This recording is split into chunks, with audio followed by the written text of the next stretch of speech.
नमस्ते विद्यार्थियों, मैं भगवान सिंह अजय मेरू क्लासेज के ऑनलाइन यूट्यूब चैनल में आपका हार्दिक स्वागत करता हूं। विद्यार्थियों, आप इस वीडियो को पूरा देखें और अपने साथियों में इसे ज़रा शेयर करें ताकि उनको भी फ़ायदा हो सके और आप इस चैनल को ज़रूर सब्सक्राइब करें। तो आज के करंट अफेयर्स पर चर्चा करते हैं, जिसमें मुख्य रूप से 3 पॉइंट्स पर बात करेंगे। पहला पॉइंट है आपके सूक्ष्म, लघु और मध्यम उद्योगों के वर्गीकरण से संबंधित जो सेंट्रल गवर्नमेंट ने नए मानदंड तय किए हैं उसके बारे में बात करेंगे। दूसरा जो पॉइंट है जेपी मॉर्गन कंपनी के बारे में बात करेंगे। और तीसरा जो पॉइंट है वो है डब्ल्यूएचओ का, जो कि डब्ल्यूएचओ ने भारत की मलेरिया रोधी दवा हाइड्रोक्सी क्लोरोक्विन के फिर से जो है ट्रायल शुरू करने के बारे में कहा है, उसके बारे में बात करेंगे। तो आप पहला क्वेश्चन देखिए, इसमें किस राज्य के होम्योपैथी विश्वविद्यालय के चिकित्सकों ने कोरोना संक्रमितों का इलाज करने में सफलता हासिल की है? तो राइट आंसर है राजस्थान। विद्यार्थियों, राजस्थान के यह जयपुर का जो होम्योपैथिक विश्वविद्यालय है, तो जयपुर के होम्योपैथिक विश्वविद्यालय के चिकित्सकों ने 42 कोरोना संक्रमितों के इलाज के लिए जो है होम्योपैथिक दवा आर्सेनिक एल्बम ये दी थी और ये दवा इन पर जो है कारगर रही, यानी कि इस दवा से ये 42 मरीज बिल्कुल ठीक हो गए। तो इसलिए इस तरह से ये दवा कोरोना के इलाज के लिए सफल साबित हुई है। तो आप अगला क्वेश्चन देखिए, इसमें steel authority of India limited को मई महीने में विदेश से कितना इस्पात निर्यात करने का ऑर्डर प्राप्त हुआ है? तो राइट आंसर है 6.5 लाख टन। विद्यार्थियों, यहाँ पर इसकी जो शॉर्ट नेम है वो भी आपको याद रखना है। Steel authority of India limited एक शब्द बन जाता है SIAL, सेल। तो विद्यार्थियों, क्योंकि इस समय कोरोना महामारी का जो प्रकोप चल रहा है विश्व में, इसीलिए यहाँ इसके निर्माण का जो है विश्व के कई देशों में निर्माण यानी कि उत्पादन कम हो रहा है स्टील का, इसलिए भारत से ये स्टील आयात कर रहे हैं देश। और यहाँ पर सेल को 6.5 लाख टन इस्पात निर्यात करने का ऑर्डर मिला है। तो एक तरह से इस सेल कंपनी के लिए जो है ये एक अवसर के रूप में है, जिससे कि वो अपना निर्यात बढ़ा सके। तो अगला क्वेश्चन देखिए आप, इसमें विश्व स्वास्थ्य संगठन ने कोरोना के इलाज के लिए किस दवा के परीक्षण फिर से शुरू करने के लिए कहा है? तो राइट आंसर है हाइड्रोक्सी क्लोरोक्विन। विद्यार्थियों, इसके बारे में मैंने आपको पहले भी बताया था, इसके बारे में जानकारी दी थी। मैं बताऊं आपको इसके बारे में कि विश्व स्वास्थ्य संगठन ने हाइड्रोक्सी क्लोरोक्विन के कोरोना इलाज के लिए इस्तेमाल किए जाने पर पहले कहा था कि इसके साइड इफ़ेक्ट्स होते हैं और इसीलिए इसके ट्रायल को लेकर वैश्विक रूप से अस्थायी तौर पर रोक लगा दी थी। क्योंकि आपको मालूम होना चाहिए, चीन और कुछ अन्य देश जिन्होंने जो है कहा था कि हमारे यहाँ रिसर्च में सामने आया है कि हाइड्रोक्सी क्लोरोक्विन दवा के साइड इफ़ेक्ट्स होते हैं, तो इसीलिए उनकी बात को जो मानते हुए जो है डब्ल्यूएचओ ने हाइड्रोक्सी क्लोरोक्विन के मलेरिया के इलाज के लिए जो है वो रोक लगा दी थी, यानी कि इसके ट्रायल को जो है रोक दिया था। परंतु यहाँ पर भारत के आयुर्विज्ञान अनुसंधान परिषद ने इस दवा के बारे में डब्ल्यूएचओ से कहा कि भारत में हुए रिसर्च में इसके इस्तेमाल करने के कोई भी जो है दुष्परिणाम यानी कि साइड इफेक्ट नहीं आए हैं। इसलिए अब डब्ल्यूएचओ ने कोरोना के इलाज के लिए हाइड्रोक्सी क्लोरोक्विन के ट्रायल फिर से शुरू करने के लिए कहा है। तो आपको ध्यान रखना है, क्योंकि आपको मालूम होना चाहिए भारत में इस दवा का यानी कि मलेरिया रोधी जो ये दवा है हाइड्रोक्सी क्लोरोक्विन, इसका सबसे ज़्यादा उपयोग किया जा रहा है और विश्व के कई देशों को भारत ने हाइड्रोक्सी क्लोरोक्विन दवा का निर्यात भी किया है। तो यहाँ पर आप इसको क्वेश्चन को विशेष रूप से ध्यान रखना। अगला क्वेश्चन देखिए, इसमें आप किस बैंक ने वित्तीय समायोजन, कृषि संबंधित व्यवसायों, लघु उधारकर्ताओं की ऋण व निवेश आवश्यकताओं को पूरा करने की दृष्टि से बैंक में फाइनेंशियल इंक्लूजन व माइक्रो मार्केट नाम से एक वर्टिकल बनाया है, तो राइट आंसर है आपके SBI। तो विद्यार्थियों इसमें आपको ध्यान रखना है इस वर्टिकल का नाम, जो मैं वापस रिपीट कर दूं, इसमें आपके लिखा हुआ है ये फाइनेंशियल इंक्लूजन व माइक्रो मार्केट। तो अगला क्वेश्चन आप देखिए, इसमें केंद्र सरकार के द्वारा बनाए गए सूक्ष्म लघु मध्यम उद्योग वर्गीकरण के नए मानदंड कब से लागू होंगे? तो राइट आंसर है 1 जुलाई 2020 से।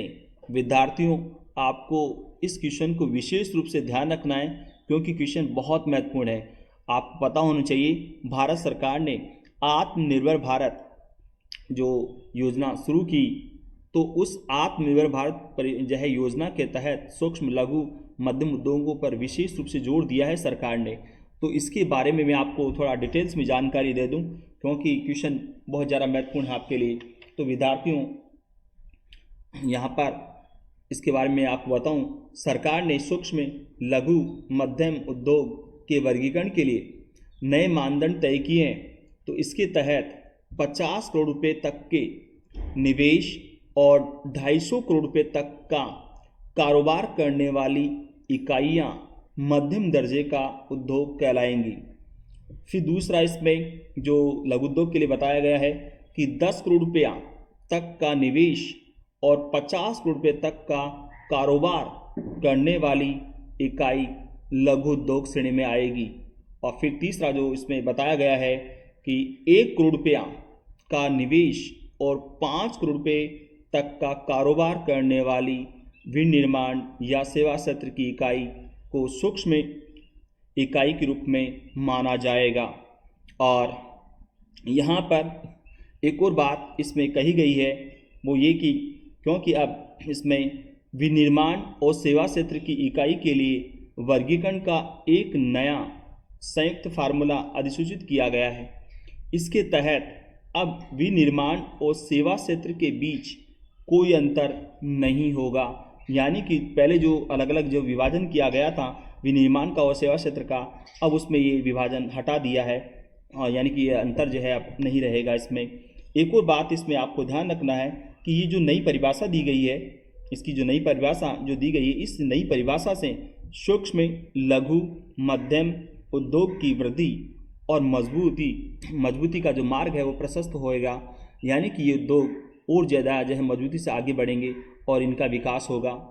इसमें एक बात और मैं आपको बताऊं कि यहाँ इसमें एक प्रावधान और किया गया है, नए जो मानदंड तय किए गए हैं इसमें एक जो है प्रावधान और किया गया है कि प्रावधान किया गया है जो कि इन उद्योगों के लिए काफ़ी जो है उत्साहवर्धक रहेगा। ये जो प्रावधान किया गया, इस प्रावधान के तहत सूक्ष्म लघु मध्यम उद्योग के निर्यात कारोबार को उनके कुल कारोबार की गणना में शामिल नहीं किया जाएगा। मैं वापस रिपीट कर रहा हूँ, ये जो नया प्रावधान किया गया है, तो इस प्रावधान के तहत सूक्ष्म लघु मध्यम उद्योग के निर्यात कारोबार को उनके कुल कारोबार की गणना में शामिल नहीं किया जाएगा। इससे सूक्ष्म लघु मध्यम उद्योग को अधिक से अधिक निर्यात प्रोत्साहन प्राप्त होएगा और इससे छोटी इकाइयां सूक्ष्म लघु मध्यम उद्योग इकाई का लाभ छिन जाने की चिंता किए बगैर अधिक से अधिक निर्यात कारोबार कर सकेंगी। जैसे मैं आपको एग्जांपल दूँ इसके में जो है लघु उद्योग का आपको मैं एग्जांपल दूं कि लघु उद्योग श्रेणी के लिए अभी आपने पढ़ा था, लघु उद्योग श्रेणी के लिए 50 करोड़ रुपये तक के कारोबार की सीमा तय की गई है, यानी कि 50 करोड़ रुपये तक का जो कारोबार जो कोई इकाई करती है तो वो लघु उद्योग की जो है श्रेणी में आती है। ये प्रावधान है, अभी आपने पढ़ा था। तो 50 करोड़ रुपये तक के कारोबार की जो सीमा तय की गई है, यानी कि अब 50 करोड़ से अधिक 50 करोड़ रुपये से अधिक का कुल कारोबार अगर होता है तो फिर उसे लघु उद्योग की श्रेणी में नहीं माना जाता है और लघु उद्योग के लिए सरकार की ओर से जो लाभ मिलता है तो वह उस इकाई को नहीं मिलेगा। परंतु अब जो ये प्रावधान कर दिया गया है सरकार के द्वारा कि सूक्ष्म लघु मध्यम उद्योग के निर्यात कारोबार को उनके कुल कारोबार में शामिल नहीं किया जाएगा, तो इससे उनकी सूक्ष्म लघु व मध्यम उद्योग की श्रेणी बनी रहेगी, क्योंकि वहाँ पर निर्यात को जो है कुल जो निर्यात किया जा रहा है किसी जो है लघु उद्योग के द्वारा या मध्यम उद्योग के द्वारा या जो है सूक्ष्म उद्योग के द्वारा, तो उसकी जो निर्यात का जो है भाग उसको कुल कारोबार में शामिल नहीं किया जाएगा। जब निर्यात वजह का जो भाग है उसको जो है कुल कारोबार में शामिल नहीं किया जाएगा, तो उनकी वो श्रेणी बनी रहेगी, क्योंकि उस लिमिट से, उस सीमा से आगे वो नहीं जा पाएंगे, वो श्रेणी उनकी बनी रहेगी। और इसके लिए उस श्रेणी के लिए जो लाभ जो है दिए गए सरकार की ओर से, वो सब लाभ उनको जो है मिलते रहेंगे, और इससे जो है वो ज़्यादा से ज़्यादा निर्यात करने को प्रोत्साहित होंगी कंपनियां, यानी कि लघु उद्योग और मध्यम ये जो इकाइयां हैं ये ज़्यादा निर्यात करने को प्रोत्साहित होंगी, क्योंकि जैसा मैंने आपको बताया कि इसमें उनके कुल जो है उनके निर्यात को जो है कुल कारोबार में शामिल नहीं किया जाएगा। ये प्रावधान सबसे ज़्यादा महत्वपूर्ण है, और इससे ही इन कंपनियों को जो है वो इनके दर्जे के तौर पर जो लाभ जो है सरकार की ओर से दिए जाते हैं वो सब उनको मिलते रहेंगे, क्योंकि वो इस सीमा से बाहर नहीं हो पाएंगी, इसलिए तो इस लिमिट से बाहर नहीं हो पाएंगी, तो वो सारे लाभ उनको मिलते रहेंगे। तो विद्यार्थियों, आपको इसमें जो अतिरिक्त जानकारी याद रखनी है वो एक तो ये याद रखना है आपको इसमें क्वेश्चन के रूप में, क्योंकि बहुत सारे क्वेश्चन बन रहे हैं आपके, कि मध्यम जो है उद्योग के लिए कुल जो है कितने निवेश और कितना करोड़ रुपए का कारोबार की सीमा तय की गई, ये ध्यान रखना है आपको। और फिर जो है आपको लघु उद्योग के लिए भी याद रखना है कि लघु उद्योग श्रेणी के लिए कुल कितने करोड़ का निवेश और कुल कितने करोड़ रुपए तक का कारोबार की जो सीमा तय की गई है। इसी तरह से आपको याद रखना है सूक्ष्म उद्योग के लिए कि सूक्ष्म उद्योग के लिए कुल कितने करोड़ रुपए का निवेश और कुल जो है कितना करोड़ रुपए का कारोबार जो है की सीमा तय की गई है। ये आपको याद रखना है, तीनों का अलग अलग जो नए मानदंड तय किए गए उसके हिसाब से, क्योंकि ये क्वेश्चन आपके अतिरिक्त बनते हैं इसमें। और इसके अलावा जो मैंने आपको एक जो है जो बात बताई थी कि इसमें नया प्रावधान उन्होंने जो किया है वो भी आपको याद रखना है, जो मैं वापस रिपीट कर देता हूँ कि सूक्ष्म लघु मध्यम उद्योग के जो है निर्यात कारोबार को उनके कुल कारोबार की गणना में शामिल नहीं किया जाएगा। तो ये भी आपको याद रखना है, और यही सबसे ज़्यादा फ़ायदा देने वाला है इन जो है इकाइयों को, तो आपको ये जो है जानकारी रखनी है। तो आप अगला क्वेश्चन देखना है। सुप्रीम कोर्ट ने आम्रपाली के घर खरीदारों के कितने करोड़ रुपया जमा कराने का आदेश बहुराष्ट्रीय कंपनी जेपी मॉर्गन को दिया है? तो राइट आंसर है 140 करोड़ रुपया। विद्यार्थियों, इसके बारे में मैंने आपको पहले भी बताया था, पिछले वीडियो में भी एक क्वेश्चन आया था, परंतु यहाँ पर क्वेश्चन थोड़ा अलग है, और इसमें मैं आपको जानकारी दूं कि ये आम्रपाली जो ग्रुप है ये जो है मकान बनाकर बेचने का कार्य करती हैं। तो घर खरीदारों ने इस आम्रपाली में पैसा जमा कराया था जो है घर खरीदने के लिए, परंतु इसने इसमें गड़बड़ी की। और यहाँ पर एक जो है जानकारी और दूं मैं आपको कि क्योंकि प्रवर्तन निदेशालय ने सुप्रीम कोर्ट को बताया है कि JP Morgan group of companies तथा आम्रपाली समूह के निदेशकों ने षड्यंत्र रचा, जिसके तहत जेपी मॉर्गन कंपनी ने 2010 में आम्रपाली में 85 करोड़ रुपए का निवेश किया और 2013-15 के दौरान फर्जी लेन देन के जरिए 140 करोड़ रुपया लेकर ये जेपी मॉर्गन कंपनी आम्रपाली समूह से बाहर हो गई। पहले जो है 85 करोड़ रुपये का निवेश किया और फिर फर्जी तरीके से 140 करोड़ रुपया लेकर वो इस आम्रपाली ग्रुप से बाहर हो गई, ताकि वो ये जो है बता सके कि भाई उसमें आम्रपाली ग्रुप में वो शामिल नहीं है। तो परंतु वो इस जो है से बच नहीं पाई है, और अब सुप्रीम कोर्ट ने इसलिए आदेश दिया है जेपी मॉर्गन को कि वो पहले इस ग्रुप में शामिल रही थी, आम्रपाली ग्रुप में शामिल रही थी, और उस दौरान जो है उसने 85 करोड़ का निवेश किया और 140 करोड़ रुपया जो है वो निकाला। तो इस तरह से ये इन्होंने जो है षड्यंत्र रचा है और इन घर खरीदारों का पैसा इन्होंने जो है हड़प लिया है। इसीलिए अब सुप्रीम कोर्ट ने जेपी मॉर्गन कंपनी से कहा है कि वह अगले सप्ताह तक ये अवगत कराएं कोर्ट को कि वह घर खरीदारों का धन किस तरह से जमा कराएंगी और कब तक जमा कराएगी। तो ये क्वेश्चन भी आपके लिए महत्वपूर्ण है, ध्यान रखना है। आम्रपाली ग्रुप का और जेपी मॉर्गन दोनों के बारे में मैंने आपको बता दिया है। तो इसमें आपको ये 85 करोड़ वाली बात और 140 करोड़ रुपये की जो बात मैंने बताई है इसमें, वो आपको याद रखनी है। तो आप अगला क्वेश्चन देखिए। इसमें किस राज्य के 12वीं कक्षा के एक छात्र ने कोरोना संक्रमण से इलाज के लिए एक ऐसा मास्क बनाया है जो धोकर 60 बार उपयोग में लाया जा सकता है? तो राइट आंसर है तमिलनाडु। विद्यार्थियों, इस मास्क की एक बात ये भी है खास कि ये सस्ता भी है, मार्केट में जो मिल रहे हैं उनकी तुलना में सस्ता भी है और इसको जो है धोकर फिर से काम में लिया जा सकता है 60 बार। ये इसकी एक विशेष बात है। तो आप अगला क्वेश्चन देखिए। इसमें 4 जून को आए चक्रवात को निसर्ग नाम किस देश ने दिया था? तो राइट आंसर है बांग्लादेश। विद्यार्थियों, आपको मालूम होना चाहिए कि बंगाल की खाड़ी और अरब सागर के साथ लगते हुए जो देश हैं, जिसमें आपके म्यांमार, बांग्लादेश, भारत, श्रीलंका, पाकिस्तान, ये जो देश हैं, इन देशों के द्वारा ये अलग अलग महीनों में आने वाले चक्रवातों के नाम पहले से ही दिए जाते हैं। किस महीने में चक्रवात आता है तो इसका नाम ये होगा। तो ये जो सूची पहले से तैयार कर दी जाती है।